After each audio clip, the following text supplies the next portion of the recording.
नमस्कार, वंदे मातरम। आज हम महर्षि वाग्भट अष्टांग हृदय के अगले सूत्र की चर्चा करेंगे।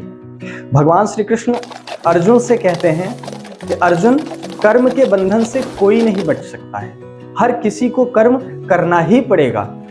और ये कर्म 3 प्रकार से हम करते हैं, मनसा वाचा कर्मणा।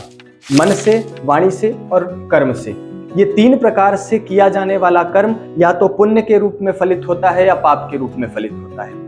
ऐसे 10 पाप कर्मों की एक सूची महर्षि वाग्भट जी ने बनाई है, जिसका परित्याग अगर कोई व्यक्ति कर दे अपने जीवन से तो वो जीवन पर्यंत सुखी रह सकता है। तो चलिए वो कौन कौन से 10 पाप कर्म हैं इसकी शरीर से जुड़े हुए 3 पाप कर्म हैं।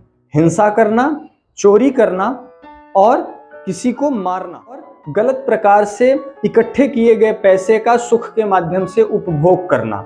हम किसी को मारते हैं, किसी की कत्ल करते हैं, हत्या करते हैं, बलात्कार करते हैं, शरीर से जो कुछ भी कर रहे हैं ये शारीरिक पाप कर्म है।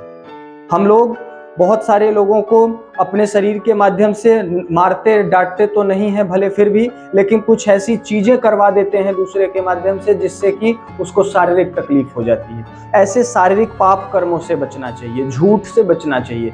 इसी तरह वाणी से संबंधित कुछ पाप कर्म हैं।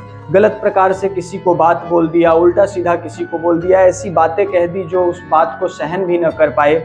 आप किसी को गाली दे रहे हैं, गलौज कर रहे हैं, ये सब वाणी से जुड़े पाप कर्म हैं। और मन से जुड़ा पाप कर्म ईर्ष्या होता है, द्वेष होता है, अहंकार होता है, अभिमान होता है। तो ऐसे 10 पाप कर्मों को अगर कोई व्यक्ति अपने जीवन से निकाल दे, अलग कर दे, तो वो व्यक्ति केवल और केवल पुण्य को धारण करने वाला बचता है। बहुत बहुत